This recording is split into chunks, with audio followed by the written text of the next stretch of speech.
Bueno, muy buenos días para todos y todas. Bienvenidos a una nueva sesión del seminario MISCO. Para el día de hoy tenemos al profesor José David Meisel, quien nos va a socializar su presentación titulada Evolution of Collaborative Relationship in Supply Chain Global Projects. Se traduciría en algo como la evolución de las relaciones colaborativas en cadenas de suministros orientadas por proyectos globales. Ahorita, pues bueno, el profesor José David Meisel me confirmará si es la traducción en español o hará la respectiva corrección. El profesor Meisel es doctor en Ingeniería y Magíster en Ingeniería Industrial de la Universidad de los Andes, es ingeniero industrial de la Universidad de Ibagué y es docente investigador del grupo de investigación MISCO. Un poco para contextualizar lo que sería la presentación del profesor José David, es que el desarrollo de procesos interorganizacionales llevados a cabo a través de la gestión de las relaciones entre las organizaciones que conforman una cadena de suministros tiene un impacto positivo en el desarrollo de ventajas competitivas, mejorando la productividad tanto individual como colectiva entre sus miembros. En esta sesión, el profesor José David socializará una metodología para comprender la formación de las relaciones colaborativas en proyectos desarrollados a una escala global, presentando una primera aproximación de los factores que influyen en la configuración de las redes de colaboración a lo largo del ciclo de vida de este tipo de proyectos. Por tal motivo, se utilizó una metodología de estudio de casos aplicada a 8 proyectos globales desarrollados por el Grupo Internacional CANAP, una empresa austríaca líder en el mercado mundial de soluciones intralogísticas y automatización de almacenes. Tiene la palabra el profesor José David Meisel para iniciar entonces formalmente con su presentación. No sé si de pronto le gustaría manejar algún tipo de dinámica en especial o bueno, ya nos los confirmará. No, muchas gracias, Humberto. En general no tengo la presentación. La idea es mostrarles un poco el resumen de este trabajo que hemos realizado con varios colaboradores. ¿Me escuchan bien antes Bueno, de...? señor. Sí, señor. Yo, por lo menos por mi parte lo escucho muy bien. Ok, perfecto. Sí, señor. La idea es un poco, pues tú ya hiciste un resumen, pero esto es un trabajo que es un proyecto que escribimos en la universidad hace ya como 3 años. El proyecto ya finalizó y esto es un fruto también de un trabajo de una estudiante de maestría que se llama Laura Carranza. Ella está por sustentar su tesis de maestría en ahorita junio o julio. Y bueno, este es uno de los resultados de ese proyecto de investigación. Entonces voy a compartirles mi pantalla. Como lo había dicho Humberto, bueno, básicamente este es un trabajo que analizamos las dinámicas de la formación de redes de colaboración en cadenas de suministros globales. Ahorita explicamos un poco qué es eso. Y orientadas por proyectos. Este es un trabajo que, como les decía, fue realizado en conjunto entre la Universidad de Ibagué y la Universidad de Leuven, con un profesor que se llama Helmut Siskowitz. Ha trabajado mucho con el programa de Ingeniería Industrial. Es un trabajo también que hemos desarrollado con los profesores Carlos Antonio Meisel, Elga Patricia Bermejo y la estudiante de maestría Laura Carranza. Entonces, como para iniciar un poco, lo importante es contar, bueno, cuál es la relevancia, el contexto que tiene esto en una cadena de suministro. Primero hay que contextualizar un poco qué es una cadena de suministro, creo que es importante para este auditorio. Una cadena de suministro está conformada por diferentes eslabones que van desde el proveedor del proveedor, pasando por el proceso productivo que podría tener varias etapas o varios eslabones, donde una parte se puede hacer en una empresa y otras partes se pueden hacer en otras eslabones de la cadena productiva, y después viene el cliente y el cliente del cliente. Entonces estamos hablando de grandes comercializadores. Eso es una cadena de suministro normal. Cuando hablamos de una cadena de suministro orientada por proyectos, estamos hablando de que el proceso productivo se centra en desarrollar un proyecto específico. Por lo general, este tipo de configuraciones son las que se utilizan para hacer grandes construcciones, porque todos los equipos y toda la infraestructura se tiene que ir a construir ese proyecto. Entonces, edificios, barcos y demás grandes construcciones trabajan de este estilo.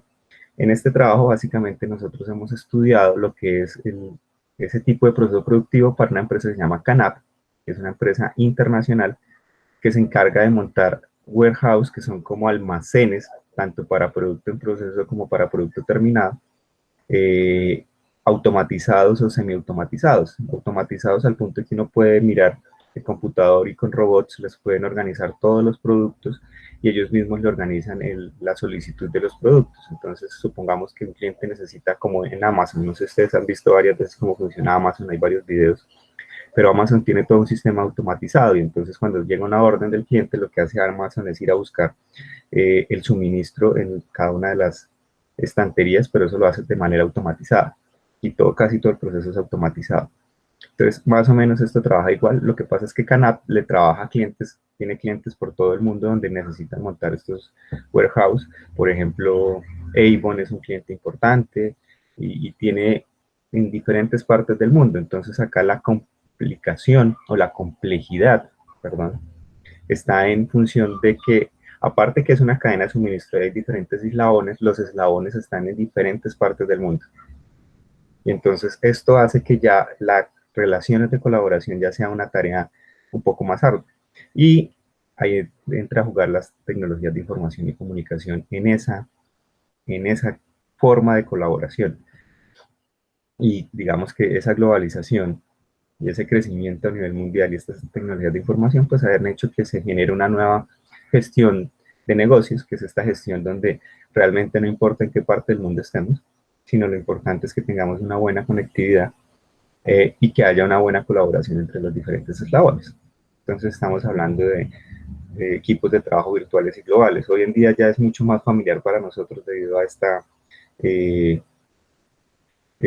digamos, circunstancia que estamos viviendo con todo lo de la pandemia. Ya estamos aprendiendo a trabajar en esto de equipos, trabajos virtuales y globales.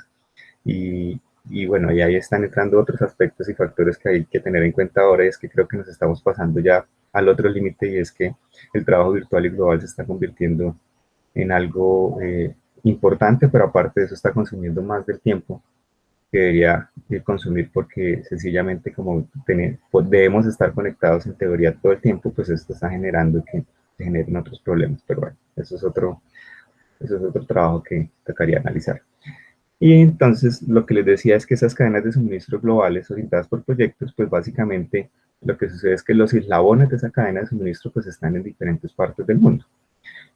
Y eso nos somete a un montón de factores, como son las diferentes culturas, organizaciones, unidades de negocio, el aspecto cultural supremamente importante, los diferentes horarios, zonas. Acá es muy importante, por ejemplo, en esa empresa buscaban personas que manejaban más de 3 o 4 idiomas, y tenían personas sectorizadas, personas que hablaban español, pues manejaban toda la parte de Latinoamérica, personas con dominio de ciertos idiomas, pues los tenían como sectorizados, pero la persona tenía que manejar alemán, inglés y el idioma de la región que tenía que estar en trabajo. Entonces, los objetivos del trabajo están muy relacionados con este trabajo, que esta es una presentación basada en la presentación que va a hacer la estudiante de maestría en el próximo mes. Pues básicamente eran analizar las dinámicas de esas redes de colaboración entre roles de equipo de proyecto, que son esas áreas que se encargan de que funcione todo el proyecto, que pueden estar en el cliente, que pueden estar en las empresas asociadas a Canap, en esas cadenas de suministro globales, particularmente a través de casos de estudio por tamaño y naturaleza del proyecto. Idealmente hubiéramos querido analizar muchos más casos, pero el entrar a la empresa es algo un poco complicado. A nosotros, a Carlos Antonio Meisel y a mí, nos dieron entrada hace casi 3 años, pero firmando un acuerdo de confidencialidad, no nos dejaban sacar los datos y nos tocó procesarlos allá en la empresa. Duramos una semana casi que en cuarentena en una habitación donde nos dieron acceso a las bases de datos, pero no nos dejaban sacar la información. ¿Por qué? Porque nosotros íbamos a manejar información supremamente confidencial. Teníamos todas las relaciones de emails que se crearon entre los eslabones de un proyecto en particular. Es decir, los clientes, el equipo de trabajo de la empresa, los proveedores, todos los emails que sucedieron alrededor del proyecto estaban en nuestras manos, entonces no podíamos sacar toda esa información. Nos tocó aplicar un algoritmo de programación para depurar toda esa información. Y eso lo hicimos, pues, digamos, en esa semana. Y específicos, pues básicamente queremos caracterizar la estructura y identificar cuáles factores endógenos propios del sistema y exógenos ajenos al sistema pueden estar afectando esa estructura de redes de colaboración. Adicional a eso, queremos identificar qué factores de cambio existen en la estructura de la red de colaboración y en esos factores endógenos y exógenos que pueden influenciar esa estructura en las diferentes etapas del ciclo de vida de los proyectos. Y ahorita vamos a explicar cuáles son esas etapas. Y finalmente, la idea era hacer un análisis relacional para identificar algunos elementos que pueden ser comunes en esa formación de esas relaciones colaborativas, de acuerdo a la naturaleza y tamaño de los proyectos. Dentro de la metodología, básicamente lo vimos en 4 etapas. Una fue toda la parte de depuración y organización de la información, que eso va desde el momento en que nos toca construir el algoritmo para poder depurar la información, es convertir emails en datos de redes, y eso es poder convertir emails en orígenes, destinos, de personas quien envió el email y a quienes le envió el email, y aparte de eso, sacar información importante. Nosotros lo que hicimos es buscar palabras claves dentro de los emails para poder identificar si algunos emails eran más importantes que otros. Inicialmente solo lo hicimos con palabras relacionadas con archivos adjuntos. No empezamos a analizar lenguajes porque eso es otro trabajo mucho más arduo. Sobre todo porque se encontraba uno en un mismo proyecto con hasta 5 o 6 lenguajes de comunicación, o idiomas, perdón, y era muy difícil programar. Una vez teníamos esas bases de datos, digamos, organizadas por correos, pues lo que hicimos fue caracterizar los proyectos. La empresa tiene una matriz para caracterizar los proyectos de acuerdo al tamaño, al tamaño, y dentro del trabajo propusimos otra categorización basada en la naturaleza del proyecto. Y pues toda la parte de depuración y construcción que les comenté. Después de tener esa información organizada y empezamos a hacer el análisis de las redes de intensidad de colaboración a nivel general. Y entonces ahí analizamos toda la parte visual y descriptiva, de las redes y la estructura de las redes para identificar algunos patrones y algunos elementos de las redes, y un análisis estocástico de redes para identificar qué factores, tanto endógenos como exógenos de las redes, podrían estar influenciando lo que hemos llamado la colaboración en esas redes. Después de esto, lo que hicimos fue un análisis de las redes de intensidad de colaboración, pero por las diferentes fases de un proyecto. Entonces analizamos de la fase de planeación, ejecución, bueno, planeación, toda la parte de implementación, control y monitoreo y cierre del proyecto. Y ahí hicimos un análisis visual y descriptivo, y también hicimos un análisis estocástico por fases. Y finalmente, con todo ese trabajo, lo que hicimos fue caracterizar cuáles eran esos elementos que podrían ser comunes a los diferentes proyectos por la naturaleza y el tamaño, teniendo en cuenta que solo teníamos 8 proyectos para ser analizados. Entonces, primero que todo, pues toda la parte de la recolección de datos. Como les decía, hicimos un análisis de 8 proyectos globales. Básicamente todos de esta empresa Canap, que es una empresa líder en el mercado mundial. Yo ya les expliqué un poquito en qué consiste, qué hacen la empresa. Esa empresa tiene 25 filiales y 13 oficinas en todo el mundo. Y pues tiene clientes en todo el mundo en diferentes sectores: salud, moda, venta al por menor, medios de comunicación, óptica, venta por correo, servicios de logística. Esta es la matriz que ellos utilizan para caracterizar los proyectos, ajustada un poquito ya a solo la categorización de proyectos de gran escala, de tamaño estándar, y proyectos pequeños.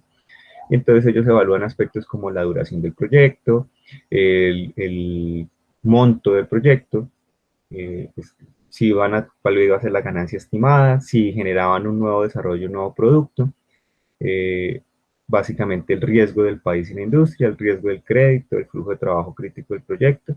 Esto tiene que ver un poco ya la parte del proceso productivo, pero en general lo que buscaban con estas variables es de alguna forma identificar la complejidad de los proyectos. Entonces, en la medida en que fueran mucho más largos, que buscaran desarrollar nuevos productos o montar nuevas tecnologías que no estaban montadas y que no iban a ser adaptadas, en la medida en que fueran mucho más costosos, y de pronto el riesgo del país fuera mucho más alto o fuera un cliente estratégico, pues esto lo hacía un proyecto de gran escala, o lo podría categorizar como un proyecto estándar, o habría que categorizarlo como un proyecto de tamaño pequeño. Nosotros alcanzamos a recolectar 3 de tamaño grande, de gran escala, 3 de proyectos estándar y 2 de proyectos pequeños. 8 casos de estudio, de todos modos son pocos, pero realmente el trabajo fue arduo en la depuración y organización de la información. Entonces, es un poco complejo en esta parte. Y, digamos, el fruto del trabajo de maestría de Laura Carranza, ella organizó todo lo que es la categorización del proyecto por naturaleza basado en un autor que se llama Binder, que él propone caracterizar o categorizar los proyectos en función de 5 aspectos, que son las localizaciones, las organizaciones, las culturas, las zonas horarias y los lenguajes.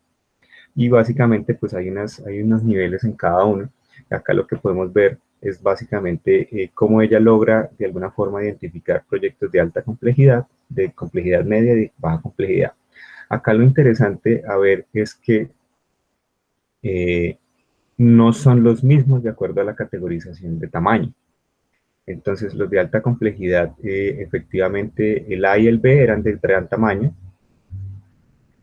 pero el C era de gran tamaño en la anterior categorización y en esta pasó a una complejidad media.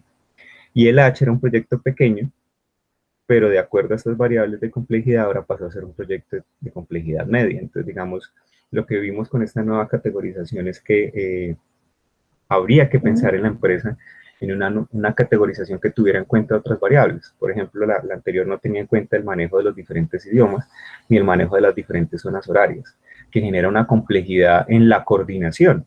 Estamos hablando de, por ejemplo, si tenemos actores en Latinoamérica, en Europa y en Asia, estamos hablando de diferentes zonas horarias y la comunicación no es tan fluida.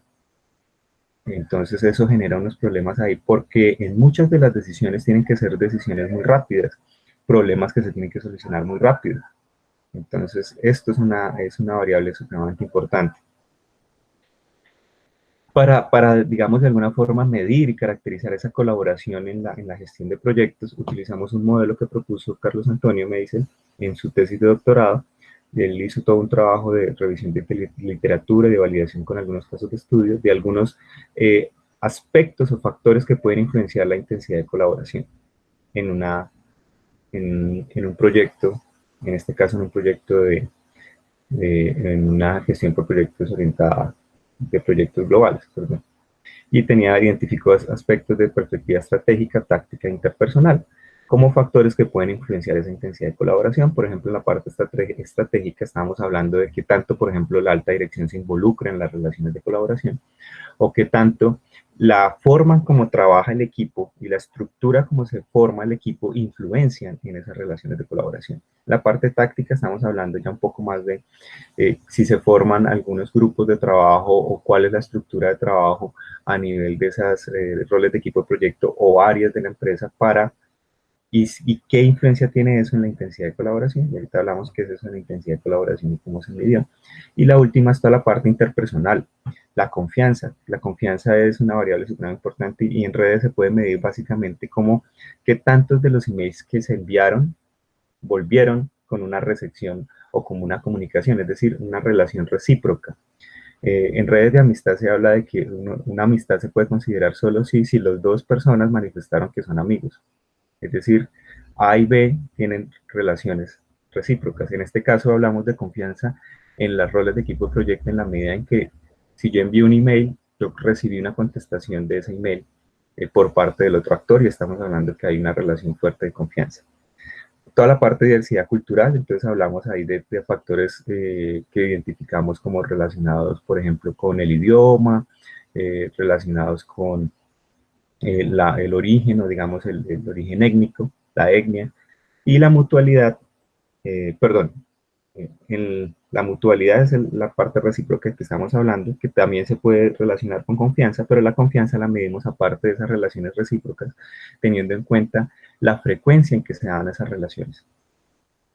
Qué tan frecuente era que se dieran esas relaciones de colaboración entre dos o más actores del proyecto.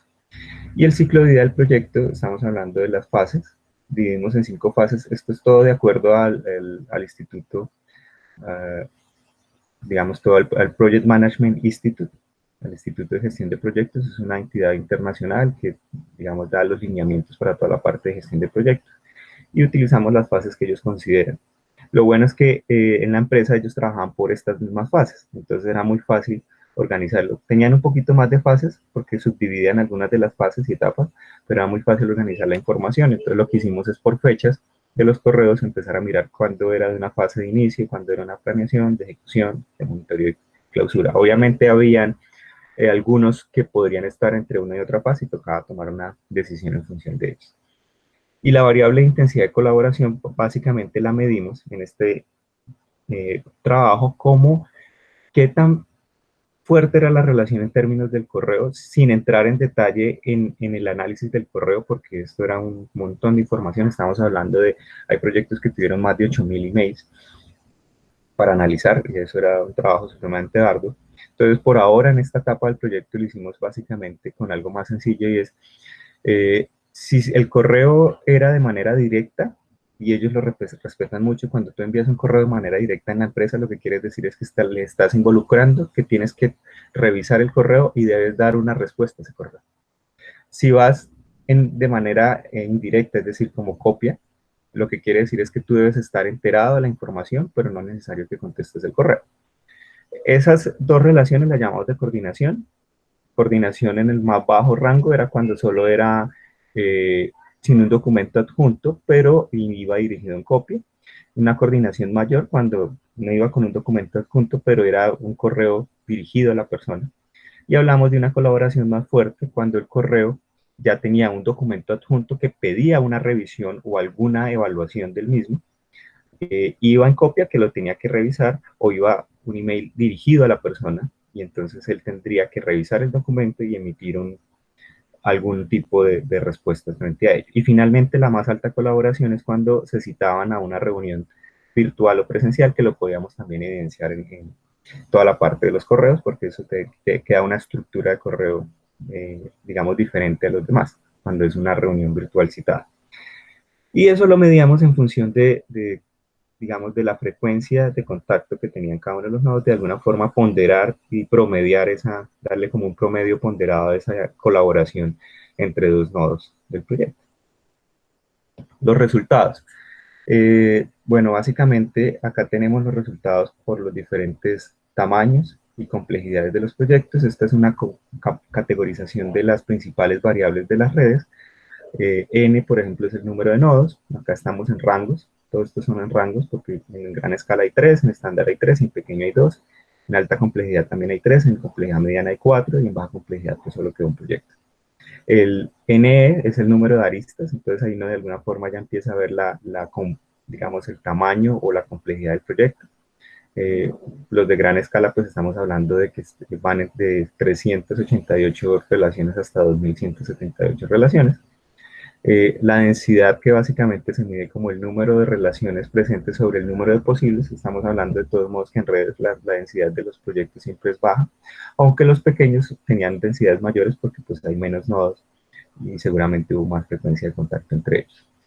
El grado total, que es el K, básicamente me mide qué tanto un nodo en promedio envió relaciones o emails a otros nodos en la red.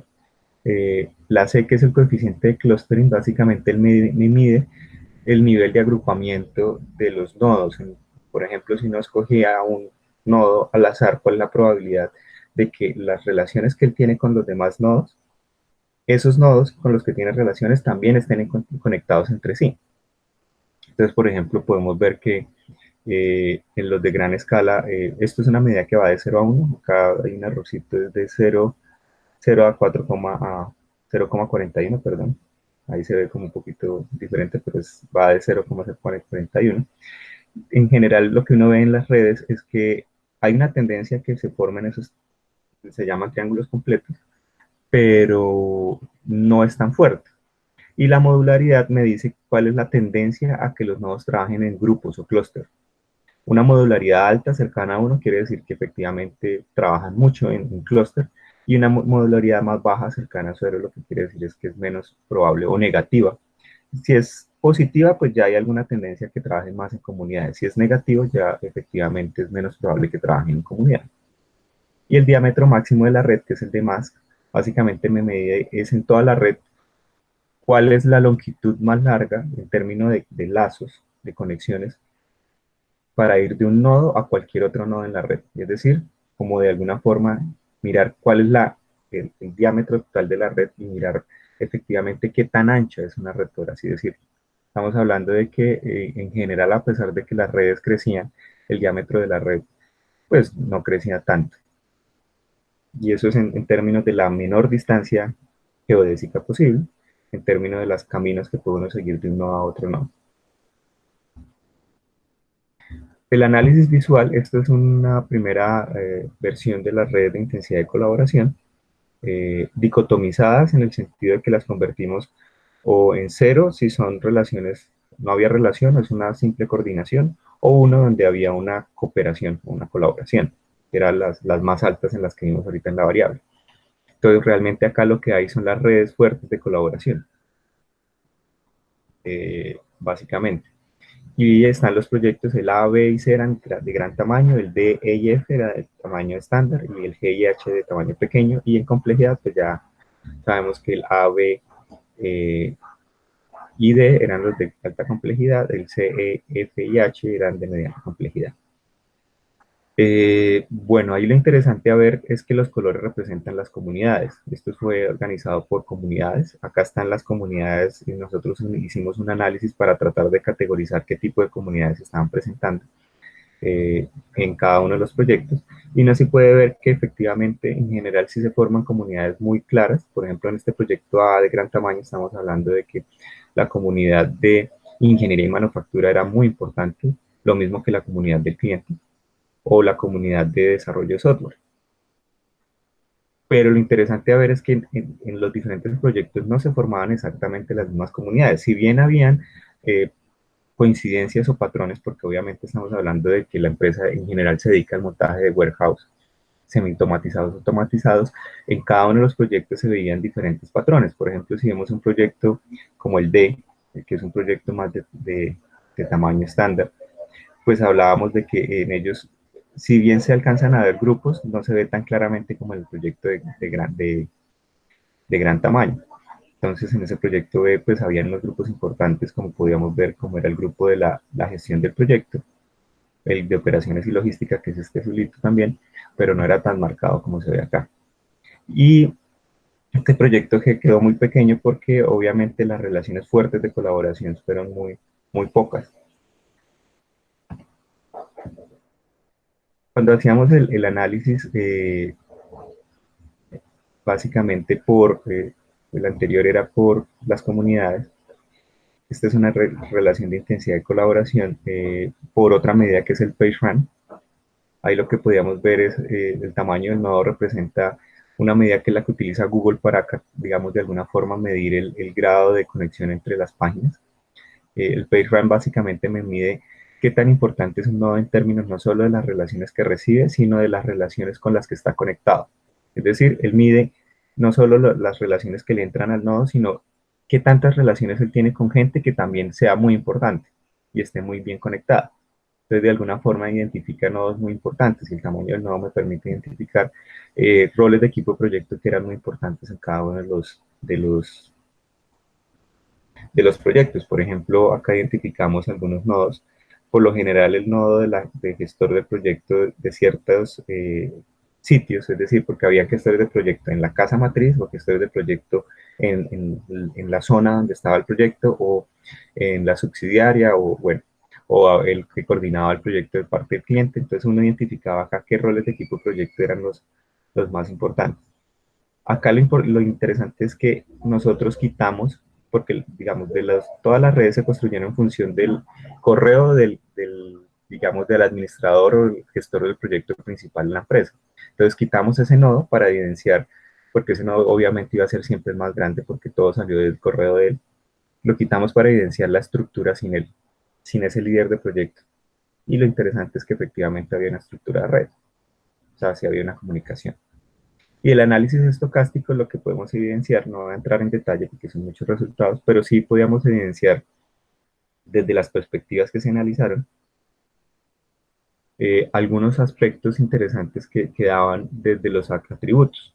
Entonces, por ejemplo, cuando lo hacíamos por tamaño, evidenciamos que algunas organizaciones eran importantes en el desarrollo de la intensidad de colaboración o en la colaboración en la red. Uno alcanzaba a identificar algunas en cada uno de los proyectos que eran muy importantes. Este numerito que está entre paréntesis lo que quiere decir es que fue positivo y estadísticamente significativo en las 3 de las 3 redes que se analizaron de gran escala. Y este CL quiere decir con líder o sin líder. Analizamos las dos redes para ver la influencia y ahí alcanzábamos a ver patrones. Con líder la red es mucho más grande, pero tiene el sesgo de que está presente el líder del proyecto, y sin líder vemos la red, digamos, que se presentó de colaboración, pero es una red más pequeña. Entonces alcanzamos a ver patrones importantes. En la división, que es como el área grande a la que pertenece la empresa, pues alcanzábamos a ver que ingeniería manufactura en algunos proyectos y servicio al cliente eran como muy importantes. En 2 de las 3 redes se presentaba positiva y estadísticamente significativa. Pero en acciones conjuntas, que básicamente es la probabilidad de que los nodos trabajen en comunidades, y en su propia comunidad evidenciamos que habían algunas comunidades muy importantes. Por ejemplo, ingeniería y manufactura en los de gran escala, y se presentaba otra vez ingeniería y manufactura en los de tamaño estándar. En los tamaños pequeños, en los proyectos pequeños, no se presentaron patrones importantes. Y esto es una, digamos, una variable endógena de la red, y medimos unas estructuras propias de la red que me dicen, por ejemplo, el GW degree me dice qué tan probable es que los nodos que tienen altas grado de salida, ambos nodos estén conectados entre ellos, es decir, como una especie de que si soy líder acá y soy líder acá, pues yo solo me conecto entre los líderes de las redes. Lo interesante a ver es que daba negativo, y lo que nos decía es que no se están conectando solo presidentes o director del cliente con el director de la empresa, sino que la relación fluía en todos los sentidos. Y este término del GWESP básicamente mide la tendencia a que los nodos formen de alguna forma triángulos completos o trabajen en clúster, y eso era significativo, que digamos complementa un poco esto de los trabajos por las comunidades. Y el DSP básicamente lo que dice es si dos nodos comparten el mismo grupo de socios, y nos daba negativo, que en general no había esa tendencia para que dos nodos que no necesariamente estaban conectados sí se comunicaran con el mismo grupo de personas o de áreas.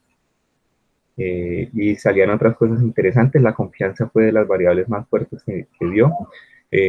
Efectivamente hay, digamos, la frecuencia en la que se comunican, tanto enviando emails como recibiendo emails, era muy fuerte en los proyectos de gran escala y de tamaño estándar. Y algunos lenguajes daban muy importantes en algunas redes, sobre todo en sin líder. Cuando se le quitaba al líder era muy importante ver cómo el lenguaje empezaba a fluir como un aspecto importante. Y aquellos que,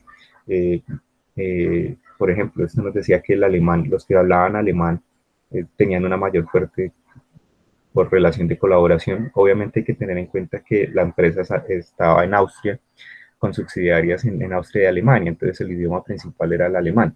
Y el segundo, digamos, otro de los idiomas fuertes fue el inglés también, que los nodos que tendían a compartir ese lenguaje del inglés, pues también daban como con una alta intensidad de colaboración. Por naturaleza se encuentran otras características, pero se encuentran mayores patrones. Encontrábamos mayores patrones que por tamaño, cuando hicimos el análisis organizando los proyectos en alta, complejidad media y baja complejidad. No voy a entrar en detalle. Cuando hicimos el análisis por las fases de ejecución del proyecto, encontramos cosas un poquito interesantes. Este fue un análisis de la estructura de la red en términos de, por ejemplo, el número de enlaces, la densidad, el coeficiente de clustering para cada uno de los proyectos. Entonces acá estamos hablando de los proyectos de gran escala en esta primera gráfica, acá de alta complejidad. Este es de tamaño estándar, de complejidad media, y de proyectos pequeños o de complejidad baja. Ahí lo que veíamos es que en general los proyectos tienden a comportarse más o menos similar, excepto ciertos proyectos. Acá identificamos, por ejemplo, que este proyecto, que es el proyecto A, al parecer no debería estar categorizado con estos otros dos proyectos, con el B y el C, y acá con el B y el D, porque no tenían comportamientos similares en las diferentes fases. Lo que veíamos es que este proyecto claramente debía haber sido ubicado en una línea diferente. Y en los proyectos pequeños también vimos una cosa similar en términos de que los proyectos pequeños como tienen muy pocas relaciones, ahí entran a jugar otros aspectos importantes para poderlos clasificar y analizar. Analizamos otras medidas como el coeficiente de clustering y la modularidad, y en general encontramos ciertas relaciones entre los proyectos, exceptuando ciertos proyectos que les había comentado ahorita. Y el análisis visual de las redes por cada una de las fases, pues lo que evidenciamos es cómo la red se va estructurando. La parte más fuerte de la red se veía en la ejecución, donde tienen que ir a implementar el warehouse en el sitio, pero veíamos que en general en las diferentes etapas habían redes de colaboración y que cada una de las etapas tenían comunidades diferentes, donde entraban a jugar comunidades importantes. Y algunas se mantenían en el tiempo, pero uno sí veía que efectivamente habían diferentes comunidades en el tiempo y cómo se podía evidenciar esto. Y así lo podíamos ver en los proyectos de gran escala, de tamaño estándar, y los proyectos pequeños. Cuando hicimos el análisis estocástico de redes para evidenciar qué aspectos o factores influenciaban, pues también lo hicimos por cada una de las fases y encontramos algunos patrones. No voy a entrar en detalles, muy similar a lo que hicimos en el análisis de consolidado, pero acá lo que es interesante a ver es que cuando nos metemos en un nivel por debajo, es decir, a cada una de las fases, pues encontramos muchas cosas más importantes y nos empieza a desglosar ese nivel. Entonces, cuando analizamos un nivel grande en un sistema complejo y lo interiorizamos y empezamos a ver eslabones dentro de ese nivel, pues empezamos a ver diferentes cosas dentro de las escalas o niveles. Y así lo hicimos para cada una de las fases. No quiero entrar en estos detalles, porque eso pueden revisar más adelante. Pero sí les voy a dar unas conclusiones importantes de lo que encontramos en cada una de ellas. Entonces acá teníamos unos objetivos. El primero era caracterizar la estructura. Entonces encontramos nodos importantes, centrales y prestigiosos a nivel de la red general y a nivel de las redes por fases. Entonces, como la casa matriz y la oficina subsidiaria del cliente. Casa matriz y oficina subsidiaria lo que quiere decir era que son dos empresas que forman parte de la gran empresa, pero son como compañías por separado, cada una con su presidente y demás, formando la gran parte de la gran empresa que es Canap. Y el cliente siempre salía un, un subgrupo muy importante. Había una tendencia a trabajo colaborativo en las comunidades de proyectos de alta y media complejidad, es decir, entre más grande es el proyecto, lo que podemos ver es que hay una mayor tendencia a trabajar por comunidades. Los proyectos de alta complejidad presentan redes de tamaño mayor, obviamente, y con una, digamos, y los de baja complejidad, pues las redes son más pequeñas. ¿Y qué encontramos desde el análisis estocástico a nivel de la red consolidada? Pues encontramos aspectos como que efectivamente las variables relacionadas con la organización y edición y el nivel de administración en los proyectos de alta complejidad tienen alguna influencia con el líder. También vimos que a nivel táctico, lo que son acciones conjuntas, es decir, que trabajen por comunidades, tiene una influencia en los proyectos de alta y media complejidad. Y la estructura para compartir informaciones, es decir, el GWESP, influencia de alguna forma cómo se están comportando esas relaciones de colaboración. También a nivel interpersonal vimos que la mutualidad efectivamente, que es esas relaciones recíprocas, es algo muy importante en las relaciones de colaboración, pero también la frecuencia con que se dan esas relaciones es supremamente importante. Cuando lo hacemos ya por fases, pues encontramos algunos otros aspectos importantes. Entonces, básicamente, cuando hacemos el análisis relacional pues, entre los tamaños de los proyectos de gran escala, estándar y pequeños, encontramos a nivel de aspectos que se vieron como a nivel estratégico, táctico, operativo o interpersonal, perdón, relaciones importantes. Vemos que la organización sigue saliendo, el tipo de organización sigue saliendo importante en algunas fases, como el inicio, monitoreo y control, y lo que es, por ejemplo, el atributo de cliente aparece importante en lo que es la planeación y ejecución de los proyectos de tamaño estándar. A nivel táctico, lo que vemos es que Hay una significancia importante en comunidades, sobre todo en las fases que van de planeación a clausura, planeación, ejecución, monitoreo, cierre o clausura. Y eso es con líder de proyecto.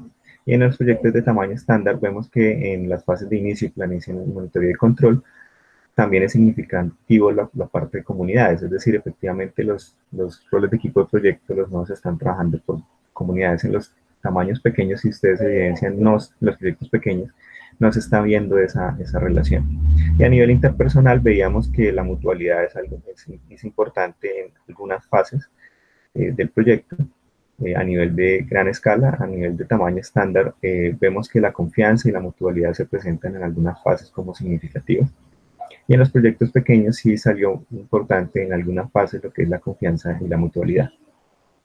Cuando lo hacemos en términos de la complejidad del proyecto, encontramos patrones mucho más, digamos, más relacionados, como que la complejidad, al organizar los proyectos por la complejidad en términos de las relaciones que hablábamos de las zonas horarias, los lenguajes de comunicación y otros factores, pues parece ser que captura un poquito mejor esos patrones que se observan a nivel de estratégico, táctico, operativo. Por ejemplo, ya en los proyectos de baja complejidad, aunque acá, digamos, la limitación es que solo hay un proyecto, pues encontramos algunas significancias importantes. Y también encontramos algunas similitudes. Pues acá sigue saliendo la confianza, por ejemplo, y la mutualidad como aspectos muy importantes a nivel interpersonal en algunas de las fases. Y también está saliendo que el trabajo por comunidades en algunas de las fases es importante. Bueno, yo solo quiero resaltar la importancia que tiene esta investigación. Esto es, digamos, importante en términos de proveer lineamientos a la organización y decirle, bueno, usted tiene un proyecto de estas características, usted lo va a hacer de esta forma, debería tener en cuenta, por ejemplo, si es un proyecto de gran tamaño, el trabajo por comunidades es algo supremamente importante y usted debería fomentar que se trabajen en clúster o trabajos por comunidades. El papel que tiene el líder o no tiene el líder en el desarrollo y la ejecución del proyecto en términos de si es de alta complejidad o mediana complejidad. ¿Cuál va a ser ese papel? También mirar cómo es la estructura de la colaboración, si es mejor trabajar por comunidades, lo evidenciamos que en general los proyectos de gran escala, de alta complejidad y de complejidad media, era mejor trabajar por comunidades y en los proyectos pequeños realmente este factor no se estaba presentando.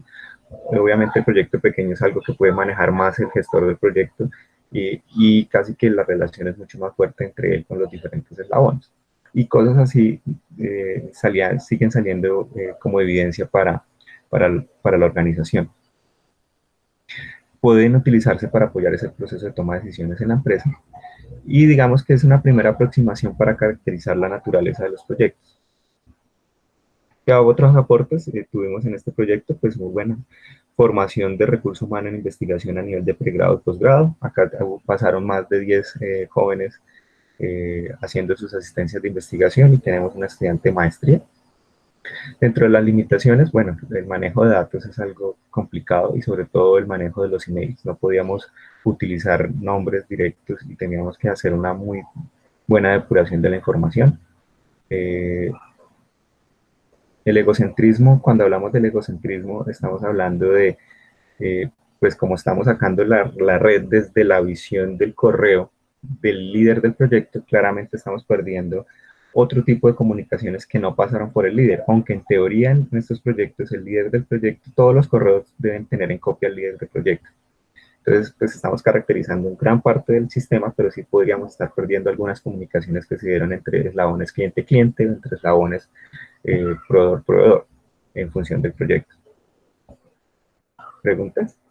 Bueno, muchas gracias, profesor José David, por esta grandiosa presentación. Se abre entonces el espacio de preguntas. La idea es recoger como una tanda de preguntas, qué sé yo, entre 3 y 4 preguntas. Muchas gracias, Alejandro. Muchas gracias, doctor José David. La verdad, muy interesante el proyecto.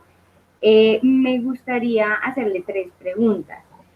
Primero, me gustaría que nos contara su experiencia directamente como vivencial en el proyecto, teniendo en cuenta que era mucha información, había mucha coerción, por supuesto, de privacidad, por también los datos que manejaban. Entonces, ¿cómo fue ese proceso como investigador frente a esa experiencia? Y o la segunda pregunta es, en un momento usted hablaba que solamente se miraron los correos, no sé si entendí bien esa parte, se miraban los correos si iban directamente o si iban con copia. Entonces, dependiendo de eso, se esperaba una respuesta. Pero, ¿qué pasa si iban con copia oculta? ¿Eso qué podría significar? ¿Que afectara algo en la confianza? ¿O qué significaba eso para ustedes si lo tomaron en cuenta? Y la tercera pregunta va vinculada más como a una reflexión que se me vino, y fue que en la evaluación de la Univagué, una de las falencias fue la comunicación. Entonces me gustaría saber cómo cree que este estudio podría ayudar a identificar esos procesos relacionales en la universidad, entendiendo pues por supuesto la diferencia, para poder empezar a identificar esas falencias y poder trabajar en eso, si lo han pensado, qué ha pasado con eso. Muchas gracias. Ok, Gina, muchas gracias por tus preguntas. La primera, con respecto a la experiencia como investigador, obviamente cuando uno está en la academia y, y sale a hacer este tipo de proyectos, que ya son proyectos relacionados con empresas, pues se ve enfrentado a muchas cosas. Nosotros duramos casi un año pidiendo la cita con la empresa, y eso que esa era una empresa en la que uno de los investigadores del proyecto había trabajado. Carlos Antonio Meisel trabajó en esa empresa, conocía a personas de la empresa, conocía al gerente de la empresa. A pesar de eso, duramos un año en conversaciones para que nos dejaran entrar a la empresa y para poder tener los datos de la empresa. Estamos hablando que en algún momento, claramente ellos tenían mucha reserva sobre el manejo de la información, porque en algún momento casi fueron víctimas de un fraude a un cliente. Les llegó un correo a un cliente diciéndole pague 250.000 euros por este proyecto, y con cosas de la empresa, y no era de la empresa. Entonces ellos estaban muy reacios a entregarnos información. Después de un montón de correos, ires y venires y de conversaciones virtuales, logramos que nos dieran acceso a la información allá en sitio, y que, bueno, pudiéramos sacar lo que íbamos a necesitar, que básicamente era la información solo de construir la red a partir de los emails y alguna información muy básica sobre el contenido del mismo, por las limitaciones de información que teníamos. Pero es un proceso harto trabajar, o sea, los ritmos de trabajo con la empresa es a otro nivel, sobre todo si es una empresa internacional, donde pues tú tienes que mirar cómo haces esa conexión con la empresa. Ya en el trabajo fruto del proyecto, pues es un proyecto que a pesar de que teníamos alguna experiencia previa en la tesis de Carlos Antonio, de todos modos consumió mucho tiempo de trabajo. Fueron muchos asistentes de investigación los que pasaron por el proyecto analizando diferentes proyectos. El tiempo de trabajo de la estudiante de maestría fue supremamente vital. Ella le dedicó muchísimo tiempo al proyecto, y pues fruto de eso escribimos un pequeño documento, un artículo de investigación que estamos pues, pendientes por revisar y enviar. Y bueno, y los trabajos se presentaron varios de los estudiantes en la red Colsi, algunos fueron a participar a nivel nacional, y bueno, tuvieron esas experiencias bonitas. Y con la estudiante de maestría, bueno, ella tuvo muchas experiencias en el proceso de aprendizaje, en la escritura académica, bueno, en la gestión y la dirección del proyecto. Con respecto a tu segunda pregunta, que es la de los copia oculta, no lo tuvimos en cuenta como cuál era la posibilidad o la influencia de esa información en copia oculta, pero en general de toda la depuración de la información que vimos en la empresa, en general no manejaban mucho lo que es copia oculta. Realmente o iba al email directo y en nivel copiaba a un montón de personas, porque pues realmente les interesaba que la información sí les llegara y les fluyera, sobre todo porque se necesita pues a nivel de la empresa tener un soporte de que si algo falló, por lo menos tú enviaste esa información a los actores que deberían estar ahí involucrados. Y bueno, a nivel de la empresa ya mi hermano me contaba un poco de las experiencias que se dieron allá, de los recelos que había, como todas las empresas. Entonces, pues como es una empresa que las áreas van hacia el proyecto, pues las áreas no se preocupan por el proyecto en sí, solo el líder del proyecto. Entonces ellos van y hacen el trabajo, pero ya no les importa si el proyecto va a terminar bien en el tiempo que es, o las pérdidas que puede generar al cliente. Entonces esa descoordinación era supremamente vital ahí analizarla, porque efectivamente el trabajar en áreas que van y se van al proyecto, pues ellos no ven la globalidad del problema. Y la última es una pregunta que me parece muy interesante, y es, nosotros hemos querido llevar este tipo de metodologías y aplicaciones a otros contextos. Inicialmente pensamos en empresas acá en el Tolima, tratar de mirar en grandes empresas como la colaboración en el interior, y a nivel de la universidad pues podría ser un trabajo interesante, no necesariamente hablando de una cadena de suministro, pero sí hemos hecho, yo he hecho particularmente trabajos para analizar organizaciones, y a través de este tipo de metodologías uno sí puede ver cómo se está dando o cómo está fluyendo esa comunicación informal, que no es necesariamente la que está en la estructura formal de la organización, sino que es la que sustenta la organización. Este análisis de redes te permite ver esa estructura que normalmente no la podrías evidenciar, y podrías ver cómo es la relación, quiénes son realmente fuertes colaboradores. Podríamos hacer estructuras de redes administrativas, académicas, investigativas, y nos va a dar una relación que nos identifica cuáles son esas fuertes relaciones de colaboración o no, pero podría ser muy interesante hacerlo. Perfecto, muchas gracias, profesor Meisel, muchas gracias, Gina, por tus valiosas preguntas. Yo he pedido la palabra, seguidamente entonces procederé a leer la pregunta del profesor Hernán, que nos comunicó por chat. Después entonces tendría la palabra la profesora María Isabel y luego la profesora Aida Catalina. Mi pregunta, profesor Meisel, va más enfocada hacia si nos podría como ampliar un poco más esto que nos dijo al final, que va más relacionado a la aplicabilidad de lo que sería el proyecto ya en la práctica. Usted nos comentaba acerca de que precisamente toda esta investigación va a servir para la toma de decisiones en la empresa, que son decisiones estratégicas, y entonces quería saber cómo se aplicaría esto ya a futuro, si de pronto ustedes van a ser como asesores de esta empresa ya para entonces la lectura de estos datos, como usted lo mencionaba, en los proyectos de alta complejidad se presentan estas comunidades, en los proyectos de tamaño estándar se presentan estas características. Entonces, quisiera saber como un poco más para ampliar esa información acerca de esta parte en que se vendría ya a futuro. Y la pregunta del profesor Hernán es cómo se podría utilizar esta metodología para completar el estudio de las formaciones de redes de poder que se hacen con SOPLab. Pregunto porque allí se dan unas formas de colaboración muy particular. Tendríamos entonces esas dos preguntas y seguidamente tomaría, después de la respuesta del profesor Meisel, tomaría la palabra la profesora María Isabel.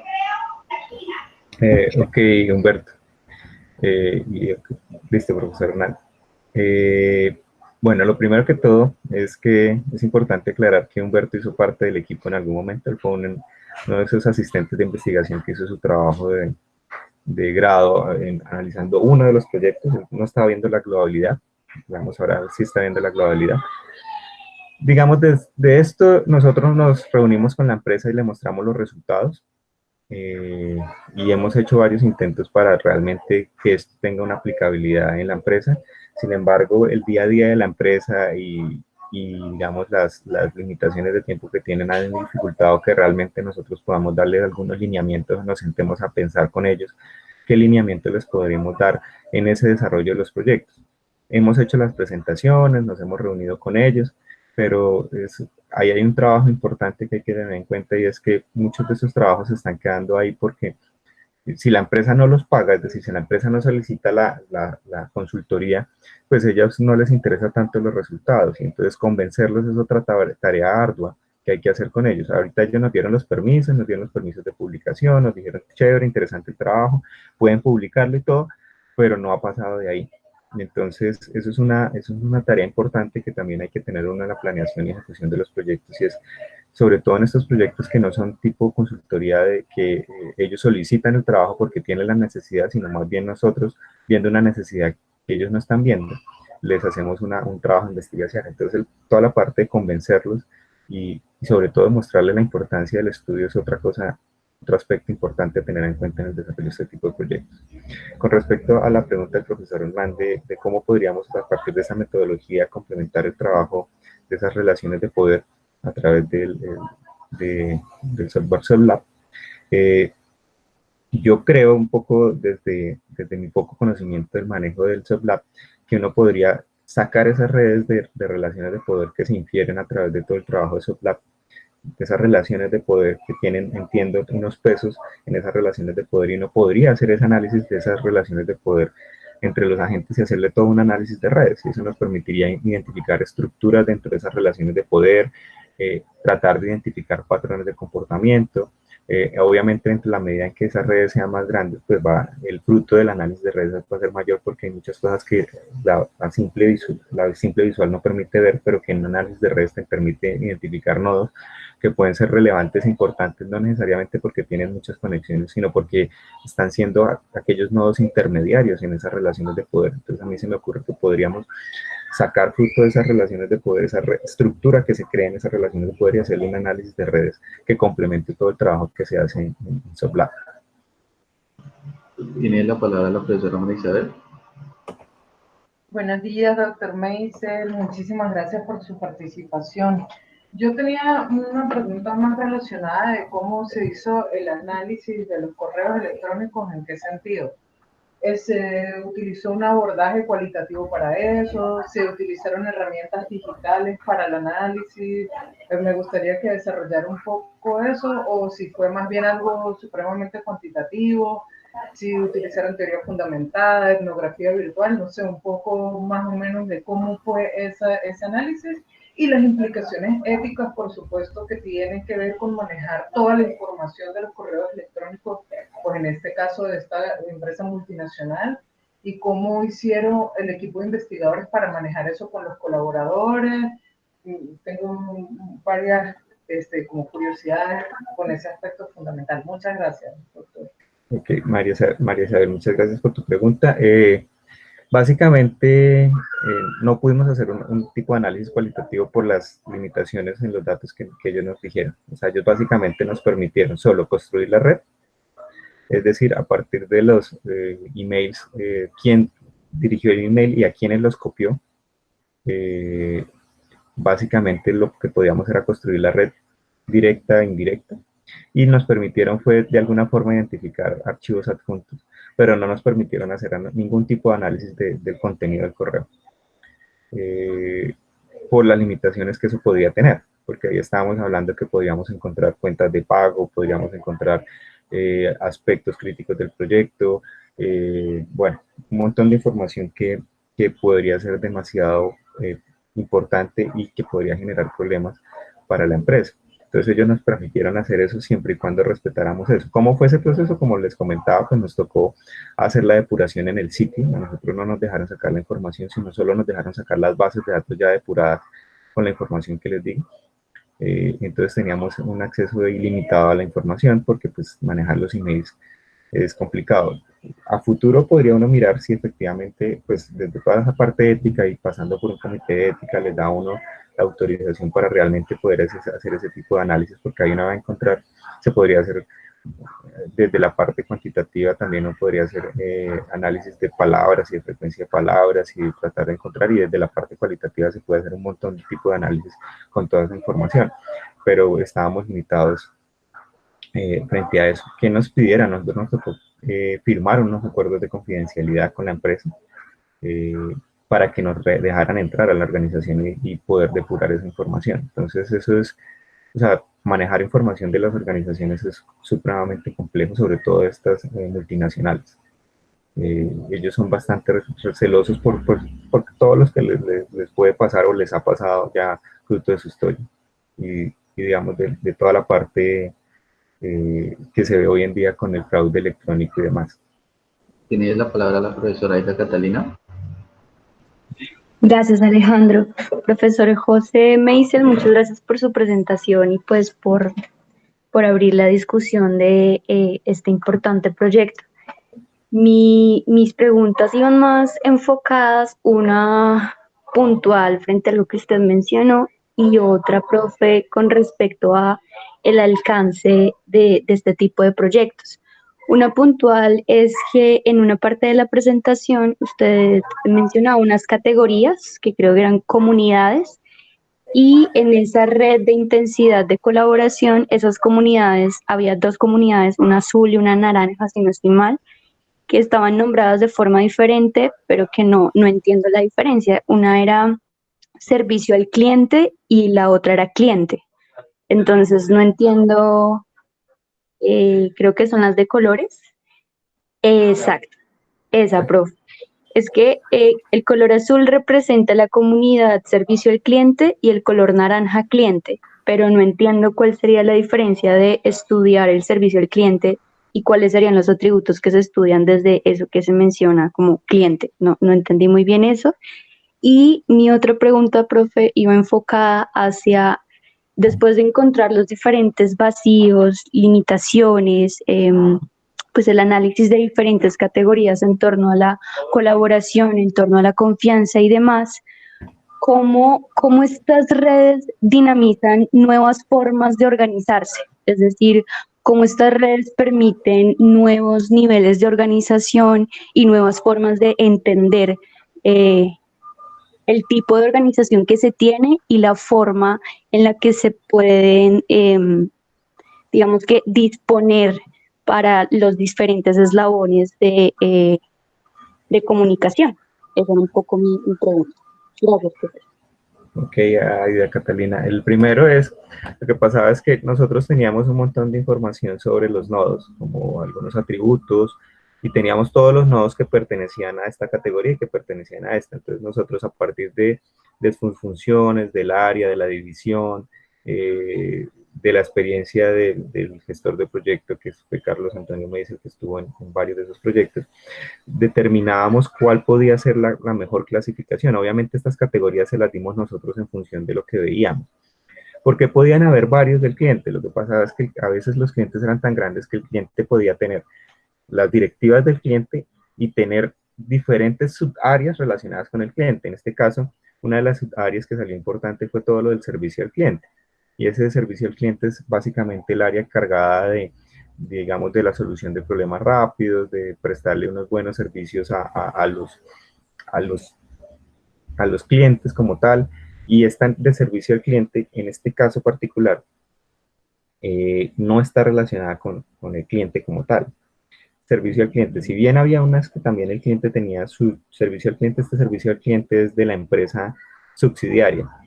De pronto podríamos haber clarificado un poco eso, pero este servicio al cliente era de la empresa subsidiaria y este cliente son los roles de equipo de proyectos directos del cliente.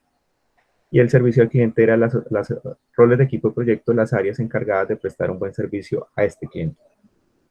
Y con respecto a la segunda pregunta, que ya es más digamos, de análisis, espérame que estoy recordando un poquito la idea central de esa pregunta. ¿Me podrías recordar un poquito la pregunta, Ida?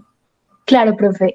La pregunta iba enfocada en, ya entiendo la diferencia entre las dos comunidades que pues usted evidencia allí, dentro del análisis de esa red de intensidad de colaboración. Y esa segunda pregunta iba enfocada a, una vez estas metodologías permiten advertir distintos vacíos de información, pero también de relaciones de colaboración, pero también de falta de confianza o de distintas categorías de análisis, esos vacíos y limitantes, ¿cómo permiten dinamizar otro tipo de organización? Es decir, ¿cómo permiten que la organización entienda ese panorama y trascienda, por ejemplo, a organizarse de otra manera o a disponerse de otra manera, inclusive a cambiar, no sé, el modelo de negocio o diferentes formas de entenderse como organización? Sí, Aida, muy interesante tu pregunta. Efectivamente, esto de las limitaciones que tiene fuerte es que nosotros tenemos que esperar a que el proyecto termine para poder hacer el análisis de la estructura y de todos los ciclos de vida del proyecto. Entonces, lo que evidenciamos es la historia. Pero a partir de esa historia, lo que queremos decirle a la empresa es, mire, queríamos compararlo, no lo pudimos hacer, y era comparar esas organizaciones de proyecto con el desempeño del proyecto. No nos dieron acceso al final a esa información, pero sí queríamos ver pues poder determinar si esa organización o esa estructura de organización por comunidades o que los pequeños no se organizaban por comunidades realmente están teniendo algún efecto en el desempeño del mismo, ya sea en términos económicos, en términos de tiempo, demás. La idea era, a partir de eso, sí poderle decir, mire, lo que hemos evidenciado es que lo que usted ha hecho históricamente es esto, organizarse por comunidades, el rol de equipo de proyecto, el rol del líder de proyecto muy importante en estos y estos proyectos, una alta frecuencia de comunicación en este tipo de proyectos, los lenguajes aquí son supremamente importantes, pero le mostramos y le podemos evidenciar, mire, esto está generando este desempeño. ¿Qué pasa si empezamos a hacer algunas variaciones en la estructura y empezamos a medir qué pasa? Es decir, hacerle un análisis ya en tiempo real de cómo va creciendo la red de colaboración, cómo se va haciendo esa colaboración, fruto de algunas estrategias y algunas implementaciones que podríamos hacer para cambiar o mejorar el desempeño de la organización. Eso lo queríamos hacer, pero al final no lo pudimos hacer y debería ser, digamos, uno de los aspectos importantes a tener en cuenta y a evaluar, y es cómo a partir de toda esta información, estos lineamientos, podemos tener alguna influencia en la organización, en el desempeño de la misma, o puede ser que también un indicador que no sea económico, sino sencillamente mejorar la colaboración a nivel interno y de alguna forma mejorar la cultura de colaboración, es decir, que todos entiendan, porque ese era un gran problema de la organización, que todos entiendan que yo no hago solo mi trabajo y ya, como lo que pasaba es que yo vengo, hago mi trabajo y no me importa qué pasa, sino que entiendan lo que su trabajo involucra en toda esta cadena del proyecto. Y creo que podría ser muy importante desde ese punto de vista. Profe, muchas gracias por responder la pregunta y nuevamente por el trabajo compartido en este espacio. Gracias. Bueno, muchas gracias, profesor Mesa, muchas gracias a los asistentes que han participado con sus preguntas. No sé si de pronto habrá quedado una duda por ahí, si no, entonces podríamos ir cerrando esta sesión del seminario. O algún comentario ya también adicional en particular por parte del profesor Meiser. No, yo solo quiero agradecer el espacio y la participación en estas nuevas formas de trabajo que tenemos. Ha sido bastante difícil de coordinar horarios. También quiero pedir como, no es una excusa, sino una limitación, que no he podido asistir a los seminarios como hubiera querido. Pero ahorita las condiciones me han cambiado. Ahora nos toca hacer un rol nos toca, mi agenda se duplicó porque tengo que tener en cuenta la agenda de mi esposa también. Entonces ahora no nos podemos coordinar, hacer reuniones en paralelo porque pues por el niño y por todas las implicaciones que tenemos, nos toca coordinar un poco todos esos aspectos y eso pues ha generado una complejidad aún mayor en el desempeño. Pero ahí estamos haciendo el trabajo y bueno, yo trato de participar, pero me ha sido un poquito difícil, pero mi intención siempre ha estado ahí, yo estaba muy pendiente de ustedes y bueno, y siempre estoy pendiente de todos los logros y éxitos que están teniendo y me alegra mucho. No, señor, muchas gracias por la disponibilidad. No, claro, créame que acá muchos estamos así también en esas dinámicas con nuestros niños también en la casa. Sí, ahorita en este momento mi hijo está en clase virtual. Ok, súper bien. Señor, bueno, el profesor Meiser pues ya me comentaba también que nos compartirá el próximo semestre esta importante investigación que está llevando a cabo y la cual también veo que es la que le está demandando mucho tiempo, que es acerca de los modelos sistémicos alrededor del coronavirus, el COVID-19. Esta importante investigación que también, si Dios quiere, tendremos el gusto de que también el profesor Meyer nos la comparta en este espacio del seminario MISCO. Y bueno, totalmente agradecidos con el ingeniero Meisel y así mismo con todos los asistentes a esta sesión. Y bueno, espero que todos tengan un feliz resto de semana y espero que estén muy bien. Hay un comentario que quisiera resaltar del profesor Hernández, que tanta virtualidad casi nos acerca a la santidad. Estoy de acuerdo. Y muchas gracias a todos por los comentarios. Y Y ahorita hay algo que quisiera solo comentar, como la virtualidad también ha hecho que uno no pueda llegar tarde a las reuniones, ¿no? O sea, el que uno llegue tarde ya involucra que es que no está asistiendo, pero lo que está sucediendo también es que muchas de las reuniones se están extendiendo a nivel virtual y como uno pasa de una a otra, sencillamente es cerrando el programa y abriendo otro, pues eso está generando unas dinámicas ahí interesantes que podría ser chévere analizar también, ¿no? Estamos cambiando a una virtualidad, pero también estamos cambiando nuestros tiempos de trabajo, nuestros tiempos de relajación mental y bueno, yo creo que se va a presentar ahorita unos espacios ahí diferentes de vida. En mi caso, por ejemplo, yo espacios no estoy teniendo mucho, pero bueno, ahí vamos, ahí vamos. Creo que eso también en algún momento va a cansar a la población, ¿no? Y es de lo que estamos estudiando, que decía Humberto, el proyecto, una de las cosas que estamos mirando es la adherencia a las normas, y ya estamos empezando a ver que las personas se están cansando de la adherencia a estas normas, a este tipo de vida, y pues vamos a ver efectos de ello en el comportamiento de las personas, en que ya no van a estar tan juiciosos, y lo hemos visto, ya no están tan juiciosos en todo lo de la cuarentena. Y con mucho gusto, claro que sí, en el otro semestre o en el espacio que tengamos para ello, con gusto haremos presentación de los resultados que tengamos en ese momento de este proyecto. Muchísimas gracias a todos por la invitación. Muchas gracias, profesor José David. Un abrazo y bueno, comparto los sentimientos con Alejandro y contigo de los que tenemos hijos y nos ha tocado, y además esposos trabajadores o esposas trabajadoras, entonces eso es un reto muy grande. Y muy buena presentación, siempre agradecidos de que ustedes estén en el seminario y bueno, nos quedan 2 sesiones ya para culminar este proceso de este semestre. Bueno, esperamos poder contar con usted en las posibilidades que se den. Muchísimas gracias y bueno, muchas gracias por todo. Buen día. Igualmente, buen día para todos.